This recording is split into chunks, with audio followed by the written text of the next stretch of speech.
Hello friends, we have already seen two questions. Now let's see one more. The question is the Parliament of India is an effective forum of national integration. अब आप देखिएगा question क्या कह रहा है.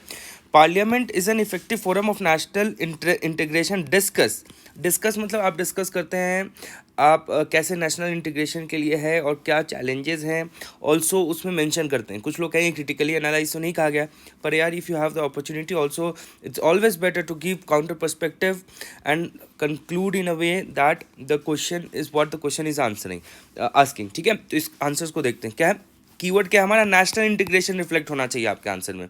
इधर उधर की फालतू बातें नहीं, नेशनल इंटीग्रेशन इंपॉर्टेंट है. लो let's see how it has been written. मैंने क्या किया, पार्लियामेंट का डेफिनेशन लिख दिया है शायद. Parliament in India is the legislative body who is empowered to make laws for the democratic national nation on ideas of constitutional democracy. ठीक है, कीवर्ड क्या है, कॉन्स्टिट्यूशनल डेमोक्रेसी. मैंने डेफिनेशन से स्टार्ट किया. ठीक है, अब now I have directly hit the question. Parliament and effective forum of national integration. Directly मैंने हिट कर दिया parliament as effective national integration. अब देखिए, important pillar of considering legislative and executive. To houses of parliament with different representative for unified legislation. जैसे यहाँ पे national integrity की बात है, unified legislation. Lok Sabha has currently, अभी फैक्ट्स चल रहा है थोड़ा, delimitation commission has made sure that equitable representation of different section of the, है ना. तो national integration when you have ये नेशनल इंटीग्रेशन का काम कर रहा है, क्योंकि अगर डिफरेंट पीपल को रिप्रेजेंटेशन मिल रहा है तो that is of national integration.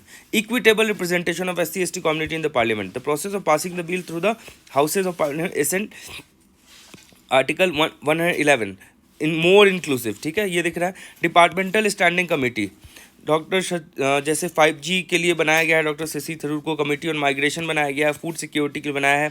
तो ये अलग अलग देश के इंटीग्रेशन का काम कर रहा है, क्योंकि various committees are being headed by parties of different sector and different parties different MPs reflect different constituencies. So it is an opportunity for different people to vouch for national integration. ठीक है, the acceptance of report of finance commission under article 280 which talks about share for the state integration को cooperative federalism दिखा रहा है. interstate council under article 263. देख रहे हैं, article यहाँ है, टिक किया है, आर्टिकल यहाँ है, टिक किया है. ठीक है, जो भी फैक्ट्स है उस पर बहुत ज़्यादा ध्यान दिया जाता है. Jurisdiction, parliament is empowered to make laws subject. फिर article national strategic sector defense communication international laws being governed by the parliament to accommodate national requirement of unity and integrity. देख रहे हैं, कीवर्ड मैंने यूज़ किया.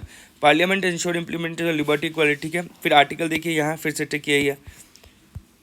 कितने points लिख दिए मैंने, 15 पॉइंट्स लिख दिए. डिस्प्यूट में states can be resolve with their oppose parliament making laws. ठीक है, Indian parliament democracy showing light to the world. The nature and diversity of parliament can be seen even from the diversity of dress members of the parliament we है ना.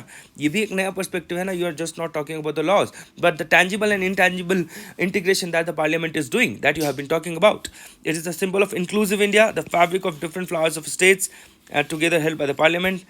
The objective of national integration is the path towards self-reliant. ठीक है, तो इसमें जैसे 15 ही points लिखे, और भी कुछ पॉइंट्स हो सकते थे, और भी मोर number of articles can be integrated. ठीक है, तो इस क्वेश्चन में आपको थोड़ा सा और लिखा जा सकता था. ठीक है, so this is it for this question. Thank you.